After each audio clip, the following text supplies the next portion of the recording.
Assalamualaikum warahmatullahi wabarakatuh.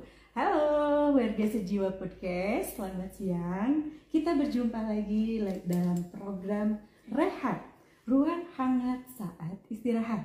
Oke, saya Butet Berlina Escapness MCAP selama 1 jam ke depan yang akan memandu jalannya acara podcast hari ini. Baik, tema kali ini yang akan kita bahas adalah tentang tumbuh bahagia, Dok. Tumbuh bahagia di layanan kesehatan jiwa anak dan remaja. Oke, tentu saja saya tidak akan sendirian. Saya akan ada teman narasumber saya yang sangat luar biasa, yang sangat lebih menguasai di area kesehatan jiwa anak dan remaja. Beliau adalah psikiater anak jiwa dan remaja yang ada di Rumah Sakit Jiwa Provinsi Jawa Barat. Beliau adalah Dr. Lina Budianti, SPKJK. Jadi kekhususan anak dan remaja. Selamat siang, Dokter. Selamat siang. Aduh, gimana Dok kabarnya hari ini, Dok? Alhamdulillah baik, Dok. Baik, hari ini kami itu akan mengangkat tema terkait dengan bahagia. Tumbuh bahagia katanya, Dok. Tumbuh bahagia di sini artinya kayaknya harapan kami itu anak-anak dan remaja itu pengennya bahagia semua ya, Dok, ya. Pengennya seperti itu. Tetapi ada kendala-kendala yang ya nanti kita akan kupas tuntas di podcast hari ini. Baik, seperti itu ya, Dok, ya. Baik, kita 1 jam waktunya, Dok, lama sekali, jadi santai saja. Mungkin saya ingin tahu, Dok, terkait dokter boleh menceritakan nih apa sih fokus utamanya ya, maksudnya fokus utama dari dokter spesialis di kesehatan jiwa anak dan remaja itu, Dok. Fokusnya apa gitu, dan membedakan antara psikiater dewasa. Nah, kadang kan sama aja, orang di awam sana kan sama aja, padahal mungkin ada kekhususan tertentu. Silakan, Dok. Ya. Baik, ya terima kasih Teh Butet ya untuk pertanyaannya. Jadi kalau kekhususan dari psikiater konsultan anak dan remaja itu, yang pertama mungkin dari usia pasien ya. Usia pasien kita itu sampai 18 tahun. Jadi kalau sudah ulang tahun ke-19, karena kita pakainya di RSJ pakai patokan WHO ya, kriteria WHO. Jadi yang disebut pasien anak itu pasien yang berusia 18 tahun ke bawah. 18 tahun ke bawah. Jadi kalau udah ulang tahun ke-19 itu sudah dewasa. Jadi satu itu dari usia. Kemudian untuk kasus-kasusnya sendiri, kalau untuk psikiatri anak dan remaja yang kita tangani adalah pasien-pasien yang mengalami gangguan di tumbuh kembang. Contohnya pasien-pasien yang mengalami gangguan spektrum autisme, kemudian yang disabilitas intelektual, ada juga yang ADHD dan gangguan perkembangan lainnya. Banyak sebenarnya, gangguan berbahasa, gangguan belajar khas. Nah, itu juga sebenarnya di ranah kita juga, tapi yang tadi 3 gangguan di awal yang saya sebutkan itu yang tersering, yang kita tangani ya. Tersering, betul. Ya, kemudian selain itu juga gangguan perilaku lain, misalnya conduct disorder atau gangguan tingkah laku, ada juga gangguan sikap menentang. Itu gangguan-gangguan yang memang mulainya sejak masa kanak. Kemudian gangguan cemas, ya sebenarnya dewasa juga kan ada gangguan cemas, tapi ternyata gangguan cemas itu bisa juga dialami oleh anak-anak gitu ya, dengan kekhasannya sendiri. Di anak-anak itu yang mungkin tidak ada di dewasa tuh, seperti gangguan cemas perpisahan gitu ya. Kemudian ada juga gangguan selective mutisme, itu juga dasarnya adalah gangguan cemas. Kemudian mungkin yang khas gitu untuk anak-anak kayak school refusal ya, jadi menolak sekolah dengan berbagai macam penyebabnya. Kemudian gangguan-gangguan lain seperti gangguan kecemasan lain ya, contohnya tadi yang sudah saya sebutkan juga sering kita temukan yang somatisasi, yang gitu juga sering kita dapat. Terus gangguan mood bisa depresi pada anak, kemudian gangguan bipolar pada anak gitu. Walaupun pada dewasa juga ada gangguan mood baik depresi maupun bipolar, tapi pada anak ini memang ada kekhasan tersendiri gitu ya. Kadang bipolar pada anak gejalanya agak beda dengan gejala bipolar pada dewasa, begitupun gangguan depresi. Jadi biasanya manifestasi klinisnya tidak khas. Nah itu jadi kesulitan tersendiri gitu untuk bisa mengenali ini sebenarnya depresi gitu. Terus gangguan-gangguan berat seperti gangguan psikotik juga bisa itu dimulai dari anak-anak. Bahkan kan kalau kita lihat dari kepustakaan ya, dari statistik itu sebenarnya gangguan jiwa berat pada dewasa itu sebenarnya 50%-nya mulai dari remaja. Gitu. Jadi itu juga merupakan gangguan-gangguan yang sering kita temukan ya di poli anak dan remaja. Baik, oke. Kalau tadi udah cerita tuh ya dokter, ternyata termasuk autis, ADHD itu juga masuk ranah ke dokter ya. Tadi juga cemas dan depresi juga, bipolar juga ada sebetulnya ke anak-anak. Jadi sebetulnya ada samanya, tetapi mungkin perbedaannya sedikit agak menyulitkan ya dok ya. Kalau di anak-anak mungkin kalau dewasa kan kelihatan gitu, oh dia marah-marahnya kayak apa gitu. Oke. Iya dok, saya paham. Oke, tapi kalau menurut dokter ya, mengapa sih dok kalau boleh tahu ya, kita itu perlu perhatian nih pada kesehatan mental anak dan remaja di saat ini nih, apalagi saat ini generasi yang katanya sih generasi generasi strawberry yang cepat penyeknya katanya seperti itu. Gimana dok pandangan dokter terkait itu, perlu diperhatiin gimana nih? Baiknya sebenarnya kan ini ya kita dengar istilahnya generasi strawberry itu, tapi sebenarnya itu menurut saya sih itu bukan hal yang negatif ya, itu positif gitu. Jadi memang setiap generasi itu pasti ada keunikannya sendiri dengan segala macam kelebihan dan kekurangannya sendiri gitu. Jadi tidak berarti generasi sekarang itu lebih nggak baik gitu dibanding generasi sebelumnya. Enggak gitu ya. Banyak banget kelebihan dari generasi sekarang, misalnya anaknya saya lebih kreatif gitu kan, lebih melek teknologi dan sebagainya. Tapi memang pasti setiap generasi itu ada tantangannya tersendiri ya. Nah dengan semakin mudahnya informasi yang bisa diakses nih sama remaja itu punya tantangannya tersendiri. Jadi mungkin kayak pengaruh-pengaruh negatif itu juga makin mudah masuk. Selain informasi positif juga tentunya makin mudah juga didapat gitu. Nah mungkin itu sih tantangannya, kompleksitas masalahnya juga lebih gitu ya, karena tuntutan lingkungan jauh lebih berat, kayak kompetisi mungkinnya sekarang kan kompetisi entah di pendidikan atau misalnya di bidang lain juga untuk anak sekarang kelihatannya sangat kompetitif ya, lebih besar gitu kompetisinya.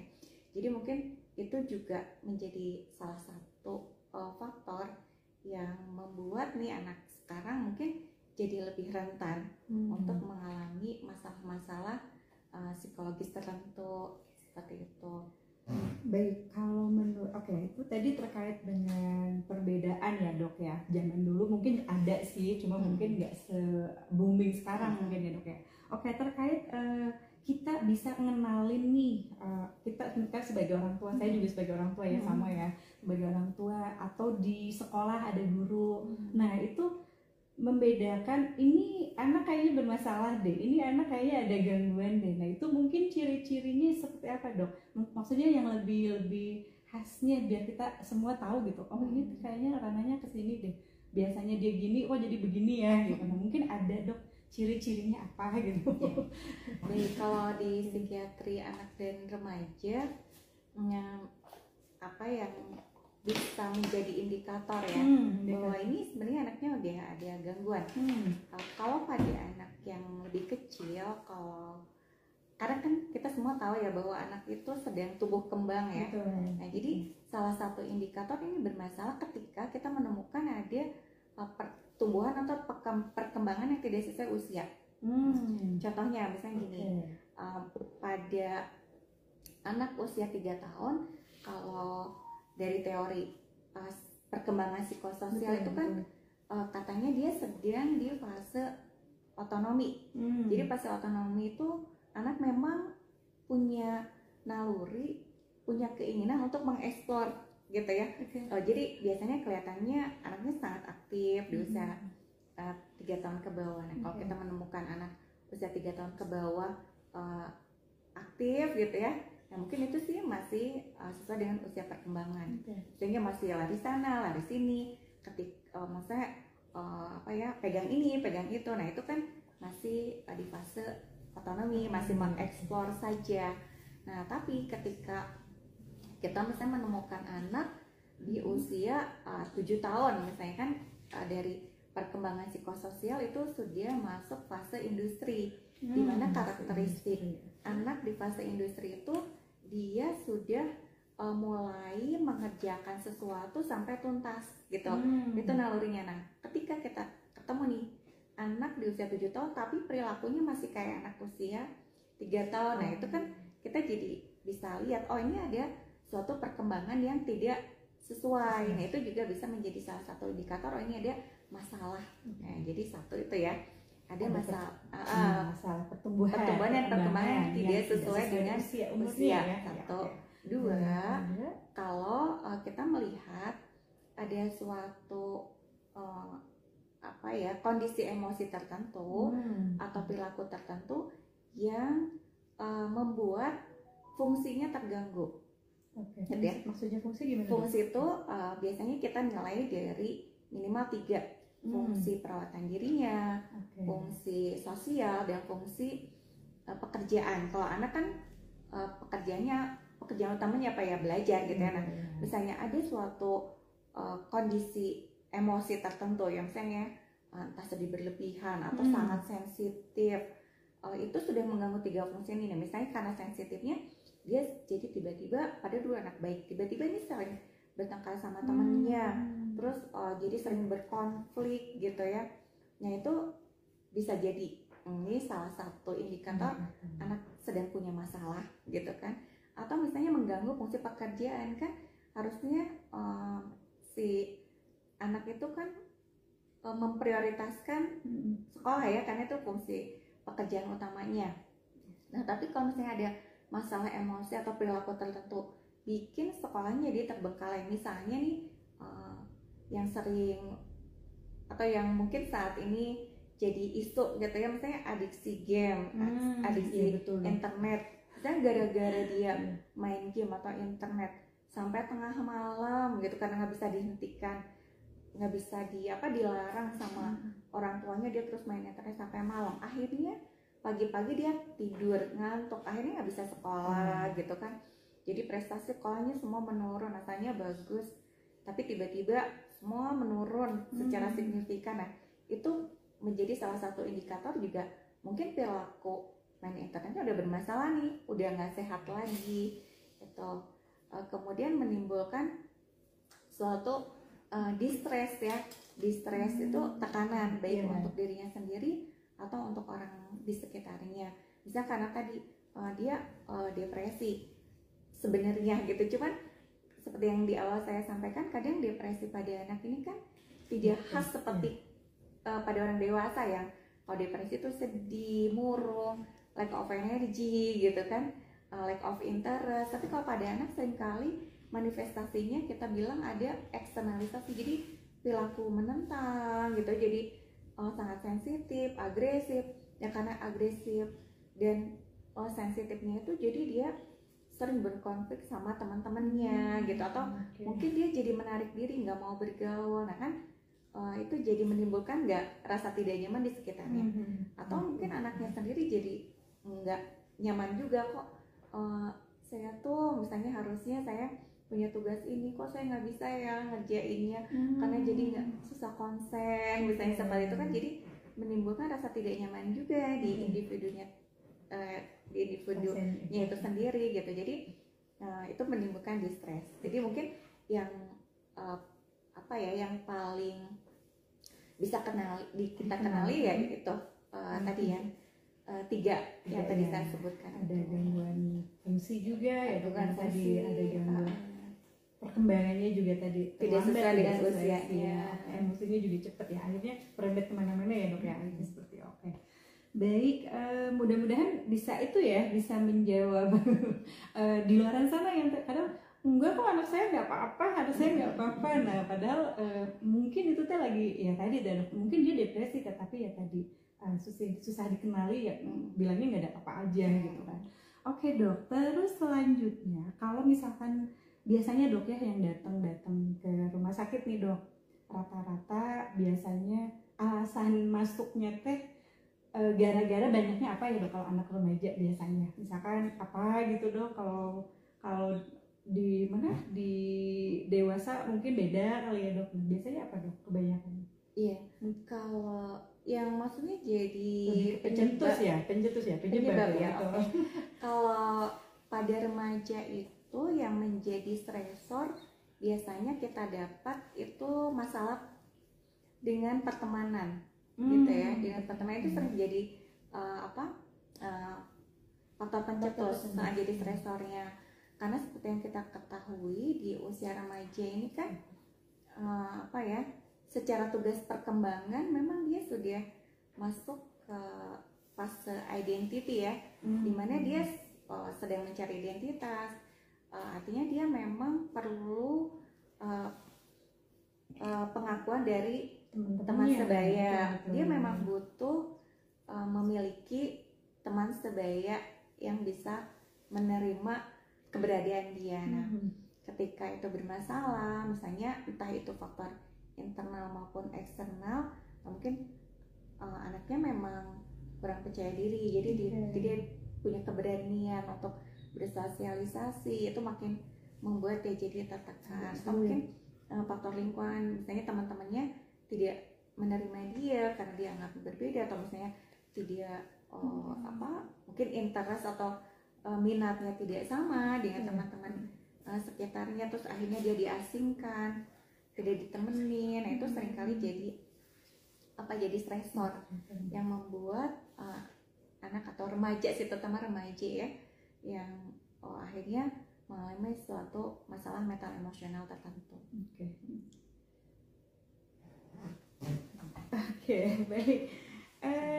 Sudah panjang ya dok ya, lumayan panjang. Nah sekarang terkait dengan pencegahan kali ya dok ya, pencegahan yang bisa, langkah apa sih dok yang bisa dilakukan kami sebagai orang tua kali ya dok ya, atau keluarga di lingkungan supaya anak remaja ini tetap sehat mentalnya. Nah itu kan berat juga ya kalau lihat dengar cerita dokter, aduh kok jangan-jangan. Nah itu kadang ya dok ya, jadi apa sih dok, ada langkah nggak sih dok pencegahannya gimana gitu biar nggak terjadi jatuh ke sakit gitu ya, kasarnya seperti itu. Oke. Kalau kita berbicara masalah pencegahannya, ini sebenarnya suatu proses yang panjang gitu ya. Bisa jadi kalau mau mencegah sejak dini itu ya sebenarnya harus kita lakukan bahkan sebelum dia lahir gitu ya. Sebelum dia lahir itu harusnya dia kita sebagai orang tua harus sudah aware nih gitu. Jadi lahir ya.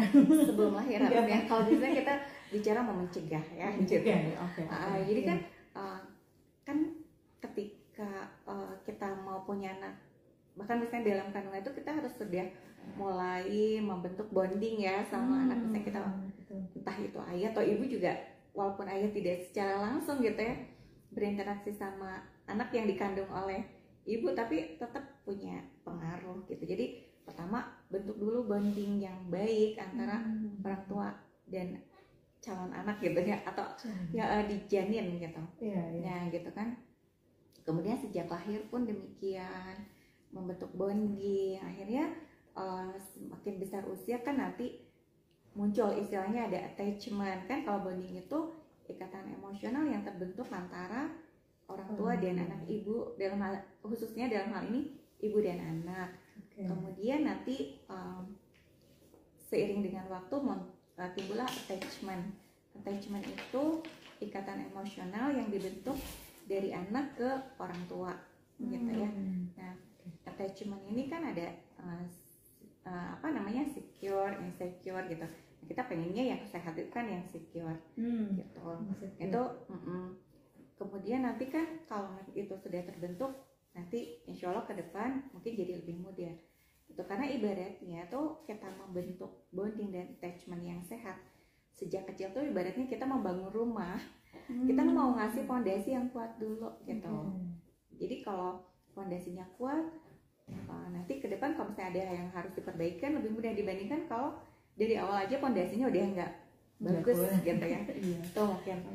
Kemudian seiring dengan waktu mungkin kita juga harus jadi orang tua harus bisa cukup peka gitu ya, harus mengasah kepekaan kita sebagai orang tua ketika misalnya kita harus kenali betul anak kita tuh seperti apa, sehingga kalau di suatu hari ada sesuatu yang terjadi di anak kita cepat mengenali, jadi kita cepat bisa bantu kan gitu. Misalnya kok anak saya beda ya gitu raut mukanya, kok semangatnya beda ya gitu, kok cara mengekspresikan emosinya jadi beda gitu. Nah, untuk bisa mengenali itu kan kita orang tua harus peka ya, harus kenal dulu anak kita seperti apa. Kalau misalnya kita tidak peka, nanti kalau di awal-awal mungkin jadi tidak tahu anaknya punya masalah, tahu-tahu setelah kondisinya berat baru kita kenali. Nah kan sayang sekali kalau sudah terjadi hal yang cukup berat, karena nanti jadi pengobatan gitu. Pengobatan itu kan sulit ya. Terus itu kemudian mungkin yang juga bisa kita lakukan adalah gimana caranya kita menjalin komunikasi yang baik ya sama anak, supaya anak tuh nyaman dengan kita, sehingga anak kalau ada masalah, kalau nyaman dengan orang tuanya dia kan pasti akan lebih mudah untuk bercerita. Jadi kita juga sebagai orang tua bisa cepat mengenali anak kita nih membutuhkan pertolongan apa nih gitu. Tapi kalau misalnya komunikasi yang terjalin nggak baik, anak juga jadi segan kan untuk bicara ya, untuk terbuka punya masalah apa, mungkin seperti itu. Jadi orang tua juga harus peka dan tanggap gitu ya. Misalnya kalau ada masalah cepat tanggapi gitu, jangan semua dinormalisasi, nggak apa-apa gitu kan, biasa itu mah zaman dulu aja gini gitu kan. Mungkin jadi nggak menanggapi gitu masalah anak, jadi nanti anaknya juga jadi malas cerita lagi gitu kan. Orang cerita aja juga nggak dikasih solusi gitu ya, malah mungkin disepelekan gitu, apalagi kalau sampai disalahin gitu. Jadi mungkin itu. Kemudian mungkin lebih luas lagi, kita harus menciptakan suasana rumah yang juga hangat gitu ya. Dengan anggota keluarga lain kita kondisikan supaya suasana rumahnya hangat gitu. Jadi anak tidak perlu mencari kenyamanan keluar yang nggak tahu gitu orang luar seperti apa, akan memberikan pengaruh apa, tapi anak akan cukup nyaman di rumah saja gitu. Walaupun tidak mengecilkan tadi ya manfaat atau kebutuhan anak bersosialisasi, kita nggak mengecilkan itu, tapi maksudnya ketika anak ada masalah tuh ya anak akan kembali ke keluarga. Tapi kalau nggak deket sama keluarga, ada masalah ya dia mencari ke luar gitu, yang belum tentu nanti ketemu solusi yang baik gitu. Baik. Jadi lumayan banyak juga ya PR-nya ya. Jadi kita orang tua harus hangat. Nah maksudnya hangat tadi ya Dok ya, kalau misalkan mungkin salah satunya Mungkin kalau ada yang bertengkar nih mungkin para baraya, kalau kalau misalkan di luar sana ya mungkin kalau berantem kali jangan dilihat anak kali ya dok ya, udah di kamar aja berantemnya kali gitu ya, jadi biar tidak bikin cemas buat anaknya kali ya, kenapa ini. Nah katanya sih tadi iya udah, padahal saya sudah kasih perhatian, kasih ini kasih itu, tetapi kok tetap aja. Nah ternyata mungkin tanpa disadari hal-hal yang tadi mungkin mendengar anak, akhirnya anak jadi seperti apa kali gitu ya dok ya. Bisa. Oke bisa seperti itu. Oke baik, lanjut kita ini dok, sekarang kalau tadi kan lebih ke gimana kita keluarga untuk bisa apa ya namanya, bisa untuk mencegahnya kayak apa gitu. Kalau sekarang hal faktor yang mendukung apa aja sih selain tadi yang lain, misalkan di masyarakat atau di luaran sana, ada nggak ya faktor-faktor yang mendukung yang memang apa ya anak itu perlu dukungan itu gitu loh, selain di keluarga ya. Kadang kan ada juga anak-anak yang memang dia nggak mau ngomong, enggak dan mungkin dari tadi anak remaja pengennya kan sama satu sebayanya, mungkinnya kalau sama orang tua terlalu jauh kali gitu ya dok. Nah itu perlu seperlu itu kan atau gimana dok?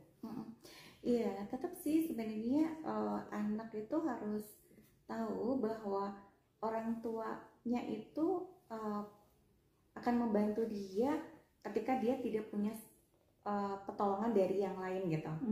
Ya, memang untuk bisa anak punya keyakinan itu kan perlu diciptakan ya gitu. Iya betul. Memang perlu dikondisikan sejak awal. Misalnya gini, kalau anak, misal kita nih orang tua nih manggil anak tuh untuk nasihatin gitu ya. Iya. Jadi anak juga kan males ya. Kalau pasti dipanggil orang tua pasti dinasihatin doang gitu. Pasti diomelin. Okay. Nah, jadi kita jangan kayak pemadam kebakaran kayak gitu gitu ya. Jadi apa namanya? Ya berbincang-bincang hangat lah, misal dari hati ke hati, ceritain tentang apa ya? Hal-hal yang menjadi interestnya dia gitu ya, kita bisa masuk ke dia supaya anak tuh ngerasa nyaman gitu. Oh saya tuh ternyata orang tua saya tuh memahami ya gitu, memahami saya ya gitu, kan seperti itu ya. Tapi kalau misalnya kita hanya ngomong sama anak kalau mau nasihatin doang gitu ya, males kan anaknya juga kalau dipanggil gitu kan. Kalau anaknya tuh diajak bicara kalau mau dimarahin, ya males. Mendingan ngapain deket-deket, mendingan saya di kamar aja terus saya main aja di keluar gitu. Nah itu terus, nah tadi memang apa ya, social skill juga penting gitu ya. Ketika anak sudah harus meluaskan lingkungan sosial dengan teman-temannya. Jadi memang tugas orang tua tuh harus membentuk anak supaya punya kepercayaan diri yang baik gitu ya, supaya nanti ketika dia sudah ada di fase remaja yang fase identity itu, dia sudah punya kepercayaan diri, punya nilai moral yang baik, sehingga dia tidak mudah dipengaruhi oleh hal-hal negatif gitu ya.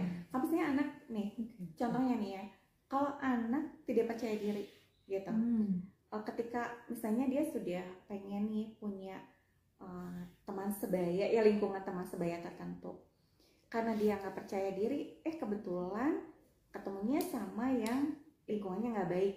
Jadi akhirnya ya pokoknya ada temen deh, biarin nggak baik juga, yang penting saya diterima gitu. Kalau anak yang nggak percaya diri mungkin gitu, jadi mudah untuk dipengaruhi hal negatif. Tapi kalau dia punya kepercayaan diri yang baik, yang tadi ya misalnya yang terpengaruh hal-hal negatif, mungkin anaknya bukan nakal, bukan dia tidak tahu gitu, dia tahu itu salah, tapi karena kebutuhan untuk bisa diterima, akhirnya dia mau melakukan apa saja, meskipun hal negatif, nah gitu maksud saya. Tapi kalau misalnya dia punya kepercayaan diri yang baik, kemudian punya nilai moral yang baik, suatu ketika dia harus mulai bergaul dengan lingkungan yang teman sebayanya itu ya, dengan remaja lainnya, ketemu misalnya lingkungan yang nggak baik, kan dia punya percaya diri, biarin lah, nggak sama itu saya bisa kok cari yang lain gitu. Nah karena ini nggak sesuai dengan nilai moral yang saya miliki, dengan nilai-nilai yang orang tua saya ajarkan gitu. Nah itu pentingnya orang tua itu dari awal menumbuhkan kepercayaan diri yang baik gitu, supaya nanti di masa remaja dia punya kepercayaan diri untuk memilih lingkungan yang baik untuk dia. Dia mudah dipengaruhi oleh hal negatif. Wah, menarik sekali teman-teman. Kadang pengen gitu ya ngorek dalam lagi, tapi nggak apa-apa. Kita waktunya masih setengah jam lagi, tenang. Oke, baik dok. Kan dokter ada di rumah sakit jiwa. Ya, nah saya yang tadi kan kita bercerita tentang yang mulai dari sehat, gimana nyegahnya gitu ya. Terus kalau misalnya udah jatuh sakit nih dok, nah mungkin layanan yang ada di rumah sakit jiwa itu seperti apa dok? Ada apa aja gitu di sana gitu?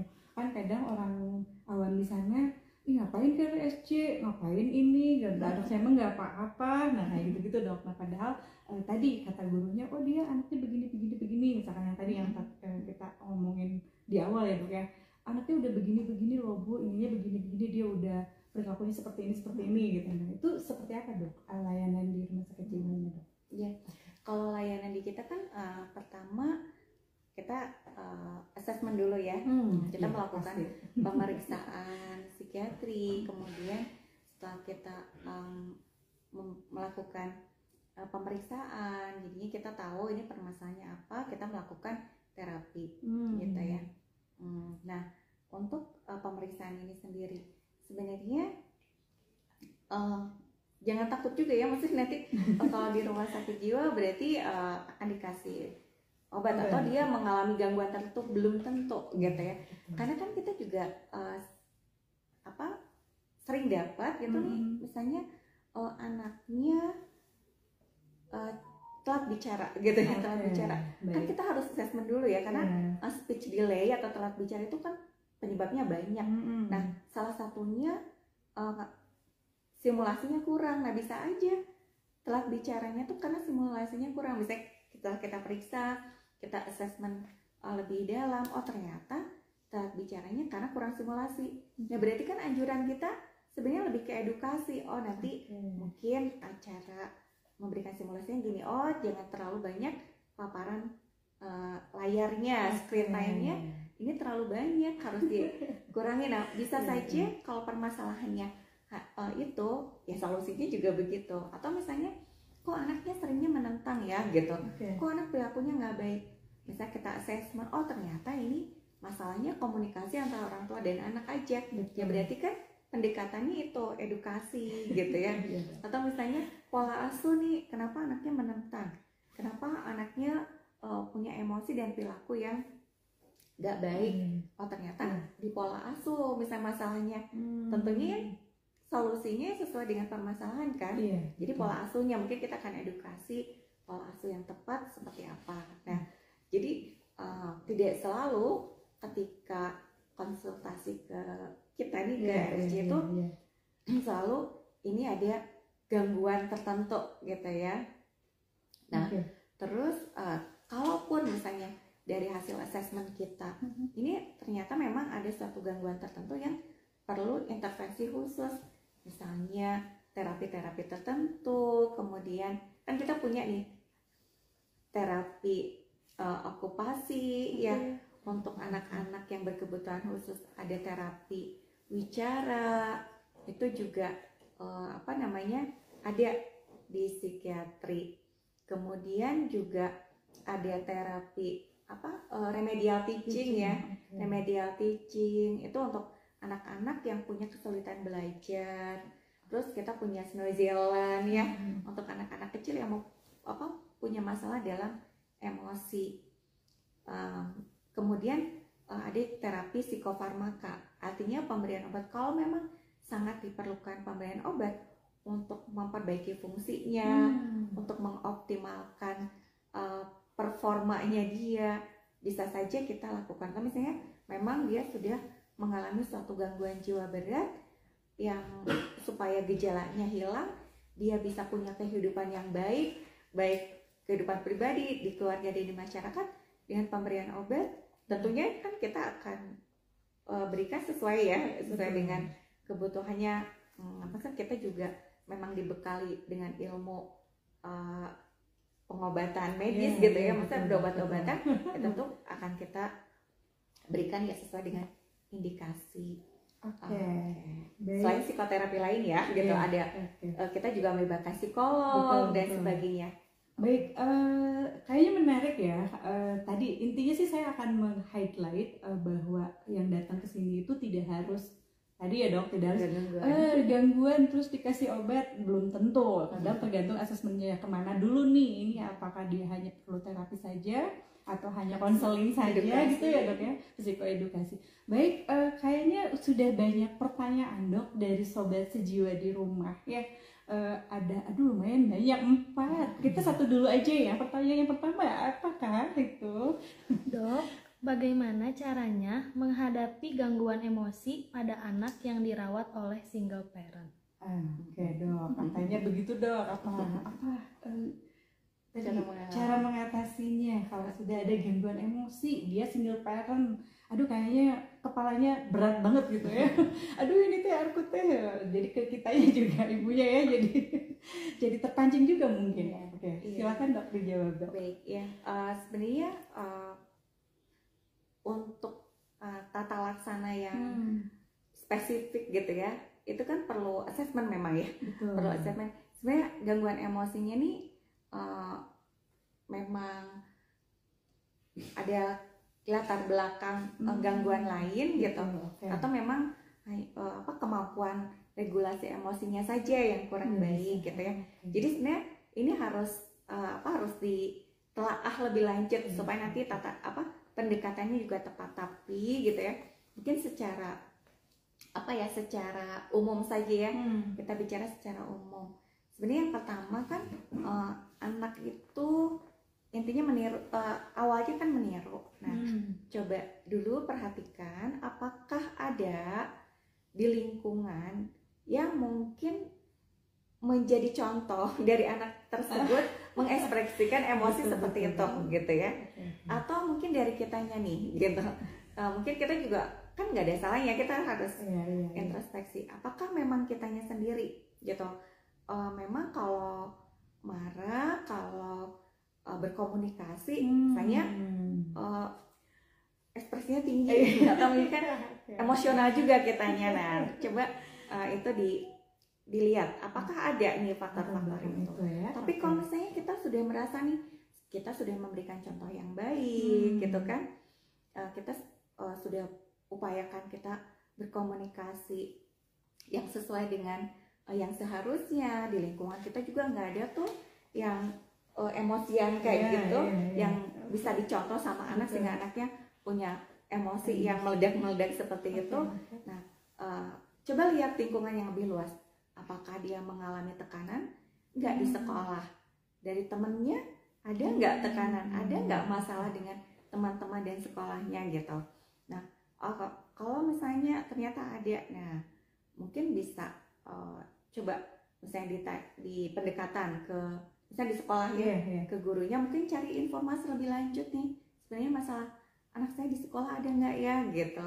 Tapi kalau misalnya udah itu dilihat, misalnya di rumah tidak ada contoh yang begitu, kemudian atau misalnya ada di sekolah ada masalah, kemudian kita sudah coba selesaikan sendiri, sudah minta bantuan gurunya, ya mungkin tidak ada salahnya coba dikonsultasikan. Barangkali ada masalah apa nih, komunikasikah, atau mungkin ada kondisi yang lebih beratkah gitu yang dialami oleh anak ini, supaya cepat bisa ada solusi ya. Kalau misalnya udah diupayakan sendiri sesuai dengan pengetahuan masing-masing nggak membaik juga, nggak ada salahnya kita bertanya kepada yang lebih ahli gitu, misalnya psikolog atau psikiater, supaya kondisinya tidak terlalu jadi memberat ya. Betul dok. Iya. Oke, ada 2 lagi pertanyaan dok. Nggak apa-apa ya, kita sambil 3 lagi malah 3 lagi. Nggak apa-apa ya, kita sambil ya, kita kan memang untuk ada yang nanya kita harus jawab lah ya. Oke, baik, daripada nanya saya terus ya dok ya. Oke, baik, lanjutin deh. Pertanyaan kedua ya dok, bagaimana cara menyampaikan nilai-nilai agama pada anak tanpa memaksa anak tersebut, terutama pada remaja? Oke, nilai-nilai agama dok gimana? Betul sih dok, kadang ada orang-orang tertentu ya yang misalkan apa, oh pokoknya kamu gini, kalau enggak kamu dosa, kayak gitu ya. Kadang padahal ya kita mungkin sebenarnya yang paling bisa masuk adalah contoh ya kan, gitu. Contoh ya. Contoh dulu nih orang memberikan contoh enggak nih orangnya gitu ya. Jadi role model dulu ya. Kalau misalnya cuman perintah saya ayo sholat, tapi ibunya nyuruh sholat tapi lagi nonton drama gitu kan. Atau nyuruh sholat tapi ibunya misalnya lagi scroll medsos gitu kan. Gak jadi contoh. Jadi ketika ingin menanamkan nilai-nilai tertentu, mulailah dengan memberikan contoh gitu. Kemudian memang betul kita sudah ngasih contoh yang baik nih, tapi lingkungan sekitar kan kalau remaja kan sebenarnya pengaruh temen itu lebih kuat dibandingkan keluarga ya. Jadi tapi gitu ya, kalau tadi makanya harus mulailah dari kecil supaya anak tetap punya ikatan yang kuat dengan keluarga. Tapi udah terlanjur nih gitu kan, udah jadi remaja, nggak mungkin dikecilin lagi kan gitu. Betul dok. Nah gimana dok? Itu tadi pertama contoh dulu. Kemudian jangan berkecil hati, anaknya kok belum nurut ya gitu, udahlah frustasi gitu, nggak mau nasihatin lagi, atau misalnya kitanya jadi emosi. Ya kan membentuk perilaku tuh susah ya gitu. Jadi memang mungkin butuh waktu. Jadi jangan cepat frustasi kalau anaknya belum nurut gitu ya. Ini kita pahami sebagai ini sebuah proses. Pokoknya kita terus aja memberikan contoh yang baik. Terus mungkin cara mengkomunikasikan nilai-nilai itu juga mungkin harus disesuaikan dengan anaknya. Mungkin mungkin nggak yang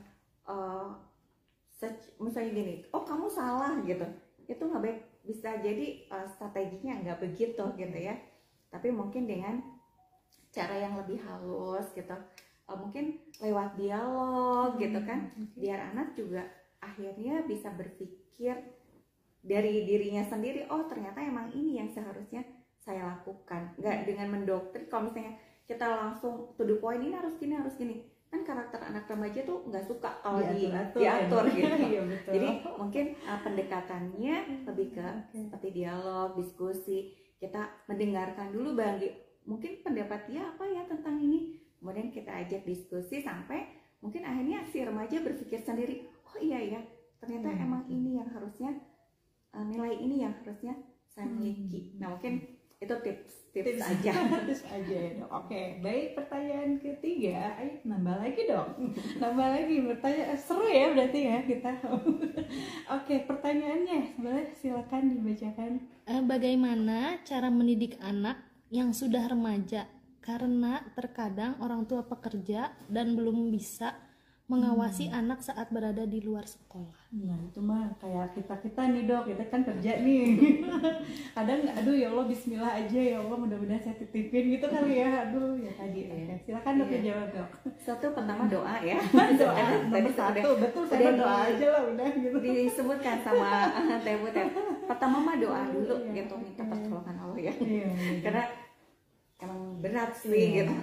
Betul. Kita tanpa pertolongan lama nggak susah gitu ya. Ya itu sih normatif ya pastinya, kita semua pasti sudah begitu ya.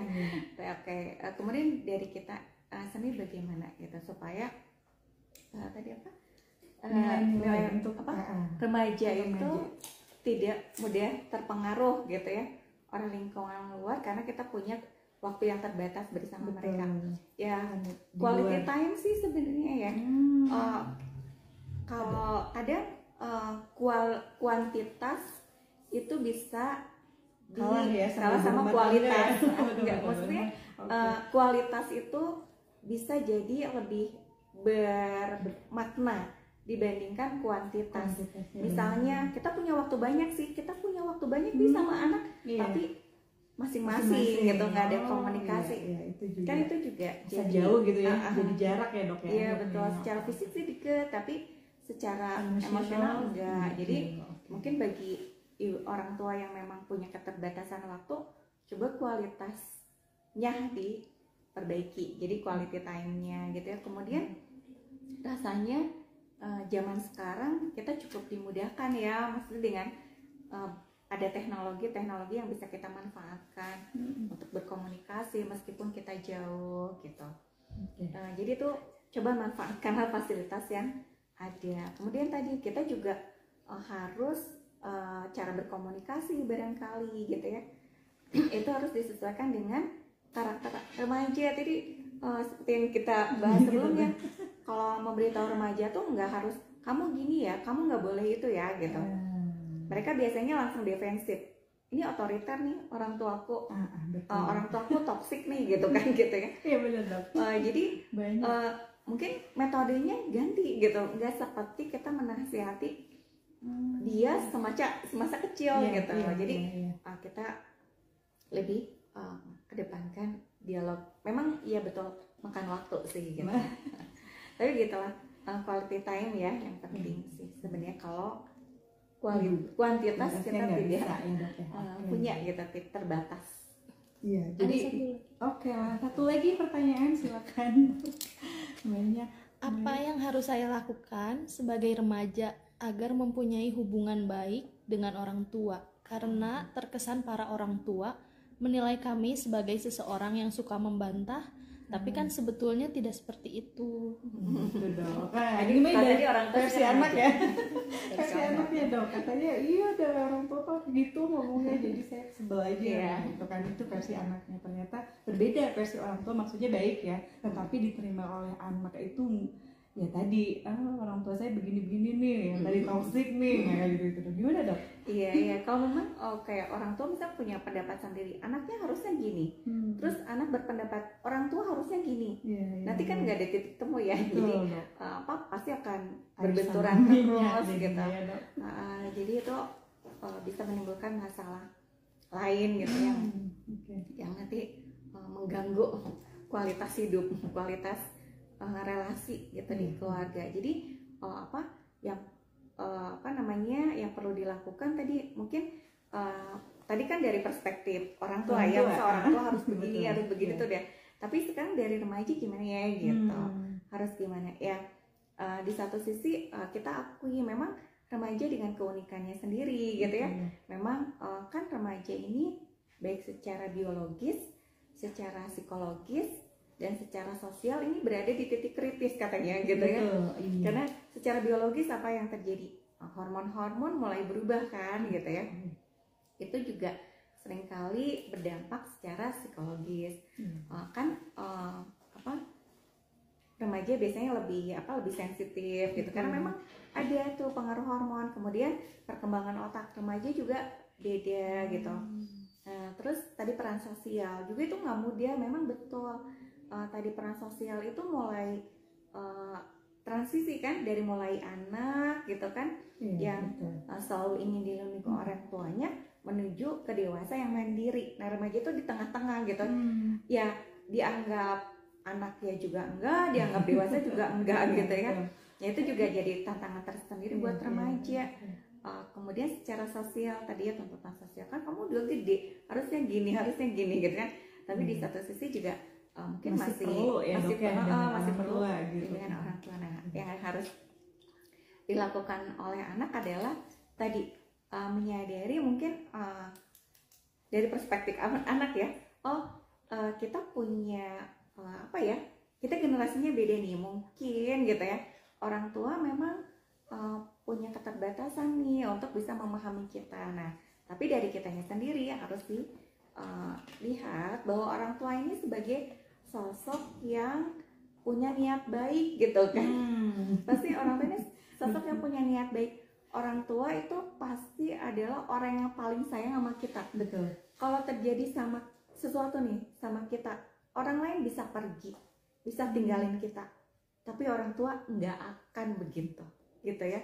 Jadi dari perspektif remaja juga mungkin seperti itu ya, supaya nanti ada titik temu gitu ya. Kalau misalnya orang remaja mengapa orang tua mah gini-gini, orang tua juga mengapa remaja mah gini-gini, itu nggak akan ketemu gitu.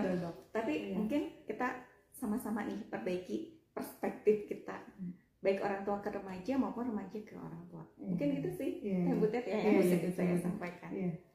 Oke, waktunya. Oke, baik. Ada pertanyaan lagi? Cukup ya? Cukup ya. Baik, baik dok. Sebetulnya saya masih pengen nanya dok, banyak. Tapi ya sudah dibahas. Tadi juga udah ini ya, udah ini. Oke, sekarang terakhir deh dok, terakhir tips bagaimana ya, tips apa yang mau dokter bilang ke anak sama remaja kalau misalkan dia itu bisa tumbuh bahagia gitu loh dok, sehat secara mental. Aja tips untuk itunya apa, untuk dia bisa bahagia gitu ya. Self awareness sih gitu ya. Self awareness, jadi kita harus bisa mengenali potensi diri kita apa, kekurangan kita apa gitu ya. Kita kan bukan Wonder Woman kalau perempuan ya, maksudnya bukan Superman yang semua bisa. Kalau misalnya kita punya kelemahan nggak apa-apa, kita manusia kok gitu ya. Betul dok. Gitu. Jadi kita awareness kita harus lebih bagus. Kita kenali apa kelemahan kita kenali apa kelebihan kita gitu. Sehingga kita bisa manfaatkan potensi yang kita miliki dan kita bisa menerima dan meminimalisir kekurangan kita miliki gitu ya. Terus self love gitu ya, cintai diri sendiri loh gitu. Kayak gitu, karena tidak ada yang kalau kita tidak cinta sama diri kita sendiri, gimana orang lain gitu. Ya mungkin itu sih, itu ya dok ya, tips untuk bisa bahagia gitu. Oke, baik dok. Kayaknya saya bisa udah waktunya udah mau habis ya dok, sudah mau habis 2 menit lagi. Oke, baik sih, saya bisa nyimpulin nih dari tadi kita ngobrol 1 jam ke belakang tadi, intinya tadi ya, di tips terakhir untuk kita bisa bahagia adalah untuk remaja ya terutama ya, karena nggak apa-apa kalau anak kan masih bisa ngerti dok ya, 2 tahun 3 tahun masih belum ini. Oke, baik, untuk yang remaja self love 1, yang kedua sama penerimaan diri kita ya, self awareness. Baik, terima kasih dokter sudah menemani saya selama 1 jam ini. Aduh, terima kasih banyak, ilmunya banyak sekali. Kayaknya kurang gitu ya. Saya ini pertanyaan saya belum banyak yang belum ini dok sebenarnya, tapi ya udahlah, kita nggak apa-apa. Waktu kita sudah habis. Baik, jangan lupa ikuti terus Sejiwa Podcast yang diadakan oleh Rumah Sakit Jiwa Provinsi Jawa Barat. Siapa tahu nanti ada ilmu-ilmu yang lain ya. Kebetulan hari ini kita lagi ngebahas tentang anak dan remaja. Baik, saya Butet Berlina dan Dr. Lina Budianti undur diri. Terima kasih atas perhatiannya. Wabillahi taufiq wal hidayah. Wassalamualaikum warahmatullahi wabarakatuh. Salam sehat jiwa.